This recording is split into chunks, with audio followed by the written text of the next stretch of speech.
সুপ্রিয় দর্শক, স্বাগত জানাচ্ছি বিআরএস টাইমস ডিজিটাল প্ল্যাটফর্মের আয়োজন প্রবাস গল্প অনুষ্ঠানে। আপনাদের সাথে আছি আমি অলিউর রহমান খান। এই অনুষ্ঠানে আমরা প্রবাসী বাংলাদেশিদের সফলতার কথা, তাদের কষ্টের কথা জানাবো আপনাদেরকে। আজকের অনুষ্ঠানে তেমনই একজন প্রবাসী বাংলাদেশি আমাদের সাথে উপস্থিত আছেন। তিনি হচ্ছেন সংযুক্ত আরব আমিরাত প্রবাসী কামরুজ্জামান সোহেল। কামরুজ্জামান সোহেল, আপনাকে স্বাগত জানাচ্ছি আমাদের অনুষ্ঠানে। তো আমরা আপনার গল্প আজকে শুনবো। তো শুরুটা কিভাবে হয়েছিল, আপনি কোন দেশে আছেন, এখন কোথায় আছেন এবং কত সালে গিয়েছিলেন, সেই গল্পটা যদি একটু বলেন। আমি অ্যাকচুয়ালি 2021 সালে যাই আবুধাবিতে। আসলে আমি অ্যাকচুয়ালি গেছিলাম বিজনেস করার জন্য। তো আবুধাবিতে ওখানে দুবাইটা আসলে বিজনেসটা একটু টাফ, ওখানে রুল রেগুলেশন সম্বন্ধে না জানলে যে কেউ বিজনেস করাটা আসলে, তখন আমি চিন্তা করলাম যে আমি বিজনেস যেহেতু এখানে আসছি, আমি যখন এগুলো নিয়ে একটু জাস্টিফাই করলাম যে আসলে এত তাড়াতাড়ি বিজনেস করাটা ঠিক হবে না, তখন আমি সাথে সাথে একটা বড় কোম্পানিতে, ওখানে মোটামুটি ফেমাস, ওখানে ইন্টারভিউ দিই এবং আমার ওই দিন 26 ডেটের ভিতরেই আমি ওখানে জয়েন করি। আপনি কি ওই সময় কি বিজনেস ভিসাতে গিয়ে জব? না, আমি তখন ছিল এরকমের, ওখানে আপনার ভিজিট ভিসাতে গিয়ে ওটা ট্রান্সফার করা যেত জব বিষয়ে, যেটা এখন নাই। এখন আপনি কোথায় আছেন? এখন আমি আবুধাবিতে আছি। আবুধাবিতে? জি, সংযুক্ত আরব আমিরাতে। তো তারপর আপনি যখন ফার্স্ট গেলেন তখন আপনার পরিবার তো বাংলাদেশে ছিল। তো প্রথম দিকে খুব খারাপ লাগেনি? আসলে ওখানে আপনাকে 6 মাস খুব স্ট্রাগল করতে হয়। আপনি নতুন একটা এনভায়রনমেন্ট, প্লাস আপনার বাংলাদেশের আত্মীয় স্বজন সব কিছু ছেড়ে আপনি ওখানে 6 মাস পরে ওটা আর কি ঠিক হয়ে যায়। হ্যাঁ, তখন আমার বেবি ছিল 2টা। হ্যাঁ হ্যাঁ, জি। তারপর আমি 6 মাস পরে ওদের নিয়ে গেছিলাম ঘুরতে, 1 বছর পরে। আচ্ছা, তো শুরুতে আপনি কি ধরনের জব করতেন ওখানে? আমি ওখানে ছিলাম এটা customer service plus invoicing, importing, এটার উপরে একটা ফিনান্সের আন্ডারে, অফিসিয়াল।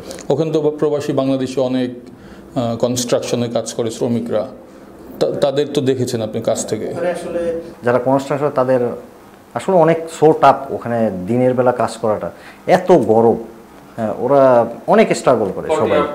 হ্যাঁ, 40 আপ টেম্পারেচার থাকে। হ্যাঁ, বাট ইদানিং একটু টেম্পারেচারটা কম থাকে, কারণ ওয়েদারটা এখন টোটালি চেঞ্জ। এখন তো বাংলাদেশের মতো শীত পড়ে ওখানে, যেটা আগে কখনোই ছিল না, বৃষ্টি হয়।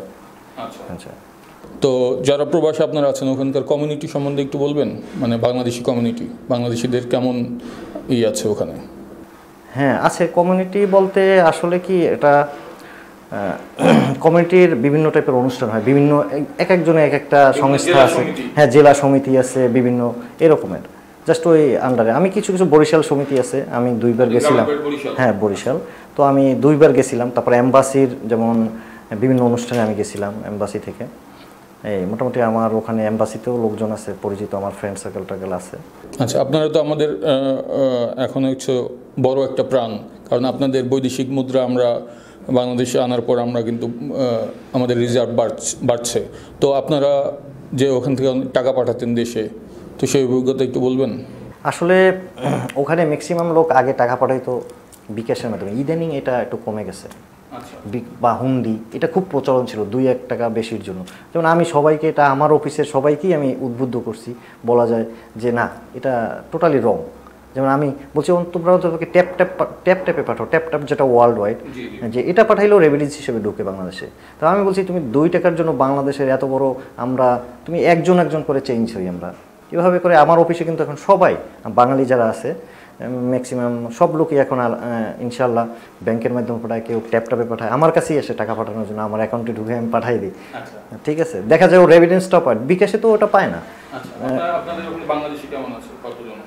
আমার অফিসে আমরা বাংলাদেশি প্রায় 12-13 জনের মতো আছে। এখন কি আপনি ওখানে ফার্ম খুলেছেন নাকি বিজনেস ফার্ম? না, বিজনেসটা আসলে বাংলাদেশিদের জন্য এখন ছোটা।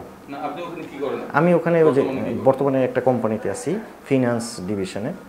আমি ইনভয়েসিং, কাস্টমার সার্ভিস, ইম্পোর্ট ডকুমেন্টসগুলো দেখি। তো যারা এই সময় বিদেশ যেতে চায়, বিশেষ করে সংযুক্ত আরব আমিরাত, দুবাই বা আমিরাত, আবুধাবিতে যেতে চায়, তাদের জন্য আপনি কি বলবেন? আসলে অ্যাকচুয়ালি আমাদের তো এখন ভিসা ওপেন নাই, যেটা ভিজিটটাও মনে ওপেন নাই। ইদানিং ছাড়ছে কিনা আমি তো অল্প অল্প ছেড়েছে বাংলাদেশের ডেলিগেট যারা, ধরো এনজিও, এগুলো আমি আসার সময় দেখছি। বাট এই 1 মাস তো আমি 1 মাস 20 দিন বাংলাদেশে আজকে, এখন আমার কাছে আপডেট নাই ভিসাটা ওই রকমের ফুল লিস্ট। তবে কেউ বলতেছে ছাড়ছে, কেউ ছাড়ে নাই, এভাবে অবস্থা। যদি ছেড়ে থাকে সেটা ট্যুরিস্ট, অন্য কিছু না। জব ভিসা টোটালি বন্ধ।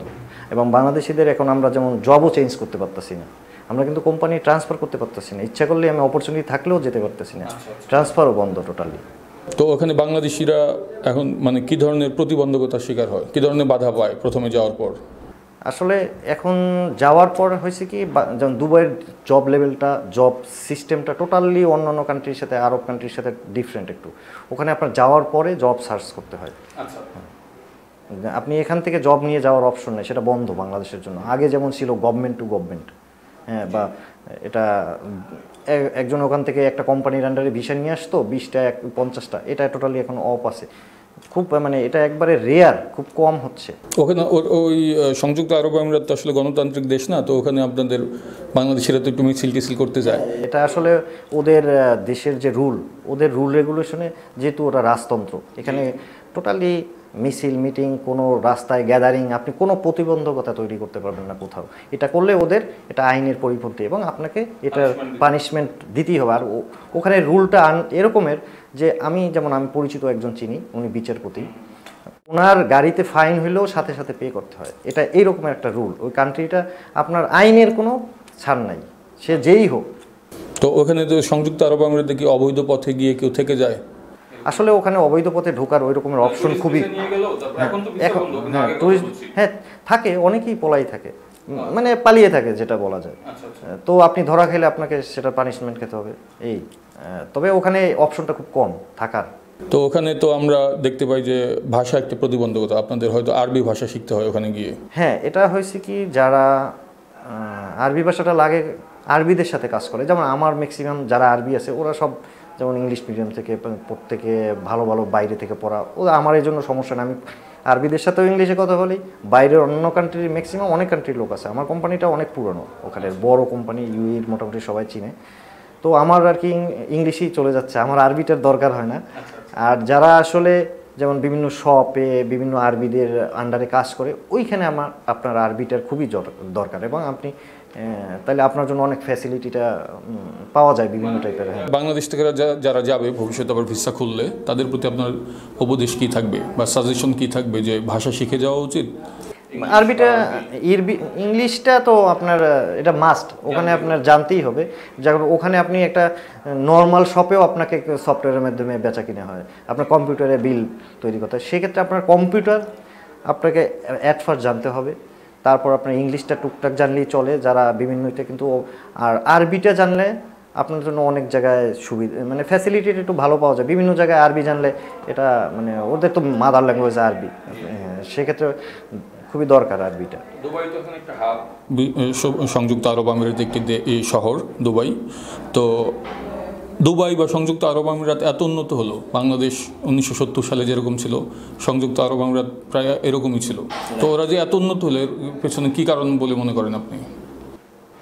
কারণটা এরকমের, মেনলি তো ওদের রিসোর্স অনেক মানে হাই, যেহেতু ওদের অয়েল গ্যাস, এটা তো একটা বড় সাপোর্ট। আর ওদের কিছু কিছু ফ্যাসিলিটি, ওরা পাবলিক থেকে অনেক অনেক ইনকাম। যেমন আমরা বাইরের কান্ট্রি থেকে আসি যারা, আমাদের যেমন ওদের যে পার্কিং থেকে যা ইনকাম হয়, আমার মনে হয় গভর্নমেন্টের স্যালারি ওই পার্কিং থেকেই চলে যায়। গাড়ি পার্কিং থেকে যে ইনকাম, গাড়ির ফাইন থেকে ইনকাম, একটা সিম্পল কিছু, যেমন রাডার ক্যামেরাগুলো ওরা রাস্তায় ইউজ করে, আপনি লেনটা চেঞ্জ করলেও আপনাকে ফাইন দিতে হবে ওভার স্পিড। এর থেকেই ওদের, আমি মনে করি যে ওদের অয়েল গ্যাসের চেয়েও এখন বড় রিসোর্স এটা। যেমন আইন কারণ, আপনি রাস্তাঘাটে ক্রসিং যেখান থেকে রাস্তা পারাপার হয়, অন্য জায়গাতে আপনাকে ফাইন দিয়ে দেবে। তো এই যে আইন কানুন ওদের, আমি মনে করি যে আইন কানুনটার প্রতি সদ্ব্যবহার, আইনের যে একটা ব্যত্যয় না করে মানুষ, এই মানে শৃঙ্খলাই ওদের, আমি মনে করি যে উপরে ওঠার মেইন সিঁড়ি এটা। দেখেন আপনি আমার ওখানে যান, আপনাকে আইন মানতে বাধ্য, আপনি চলে আসেন। আমরা এই যে বাংলাদেশের অবস্থায় দেখেন, ক্যান্টনমেন্টের ভিতরে ঢুকলে আমরা আইন মানি, ক্যান্টনমেন্টের বাইরে আমরা আইন মানি না। তো আমি মনে করি শৃঙ্খলা, পরিশ্রম, এটার বিকল্প কোনো দেশেরই নেই। মানে দেশেরই, মানে ওদের যেমন আছে আমাদের নাই এটা। আচ্ছা, ওদের স্বাস্থ্য ব্যবস্থা সম্পর্কে যদি একটু বলেন, যে যেমন আমরা বায়ু দূষণ, শব্দ দূষণ থেকে শুরু করে এমন কোনো রোগ নেই আমাদের দেশে নাই। তো দুবাইতে বা সংযুক্ত আরব আমিরাতে, আবুধাবিতে এই সম্বন্ধে ওরা কেমন খেয়াল রাখে, বিশেষ করে করোনাকালীন সময়ে? করোনাকালীন সময়টা ওদের তো মানে আপনাকে এভরি উইকে যেমন ওই যে টিকা মানে টেস্ট করাইতে হচ্ছে, তো এভরি উইকে আমাদের করা লাগছে, না করলে ওই যে অটোমেটিক ফাইন আসতো মোবাইলে। তো এরপরে আর এনভায়রনমেন্টটা এরকমের, আমি যেমন ওখানে আমি গাড়ি চালাই, আমার পার্সোনাল, আমি ড্রাইভ করি নিজে, আমি মনে হয় সপ্তাহে একবার হর্ন দেওয়া লাগে, আমার তাও লাগে না, আমার মনে পড়ে না আমি হর্ন কবে দিছি এরকমের।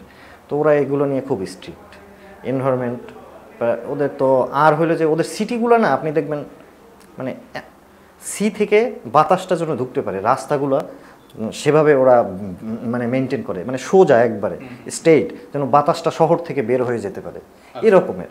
তো ওদের প্রত্যেকটা সিটি একটা মানে সব কিছু মেনটেন করে, এনভায়রনমেন্ট, মানুষের চলাফেরা, মানে স্বাস্থ্য, মানে অনেক কিছু ওরা মেনটেন করে একটা সিটি যখন ওরা ডেভেলপ করে। যেমন ওদের ডে বাই ডে কিন্তু সিটি বাড়তেছে একটার পর একটা, কিন্তু সব কিছু একটা মানে সিস্টেমেটিক, মানুষের মানে এনভায়রনমেন্টের কথা চিন্তা করে, স্বাস্থ্য, চলাফেরা, খাওয়া দাওয়া, এভরিথিং। যেমন আমাদের এখানে আপনি যখন আসেন বিদেশ থেকে, মানে প্রবাস থেকে যখন ছুটিতে আসেন, তখন তো আপনার এখানকার এসে দেখা গেলো আপনি একটু সিক হয়ে যান, খাবারের কারণে হোক। হ্যাঁ, এটা একটা মেইন কারণ। যেমন ওখানে আপনি খাবারটা, ওখানে সিস্টেমটা দেখেন, প্রত্যেকটা হোটেলে ডেইলি আপনার ডাক্তার যাচ্ছে, চেক করতেছে আপনি খাবারটা আপনার বাসি কিনা, আপনি কিচেনটা আপনার ক্লিন কিনা, প্লাস আপনার মানে সব কিছু ঠিক আছে কিনা, ইলেকট্রিসিটি ডেইলি আপনার যাচ্ছে, আপনি ইচ্ছা করলেও কিছু করতে পারবেন না। মানে ওখানে হয়েছে কি, করাপশনটা জিরো বলা যায় একবারে। আচ্ছা, তো ওখান থেকে আপনি হ্যাপি? মানে হ্যাঁ, আপাতত আমি হ্যাপি, তবে আরও হ্যাপি হবো যখন ফ্যামিলিটাকে আমি ট্রান্সফার করতে পারবো, তখন আর কি আমার হ্যাপি। এই যেহেতু আর আসি আর আবুধাবি, দুবাই তো এখন বলা যায় ওয়ার্ল্ডের লিভিংয়ের জন্য মোটামুটি একটা সেফ জায়গা, হ্যাঁ স্ট্যান্ডার্ড জায়গা সব কিছুর দিক থেকে। অনেক ধন্যবাদ কামরুজ্জামান সোহেল আমাদের অনুষ্ঠানে আসার জন্য। আপনার কাছ থেকে আমরা অনেক মূল্যবান তথ্য পেলাম। সুপ্রিয় দর্শক, এই ছিল আজকের অনুষ্ঠান, আশা করি আপনাদের ভালো লাগলো।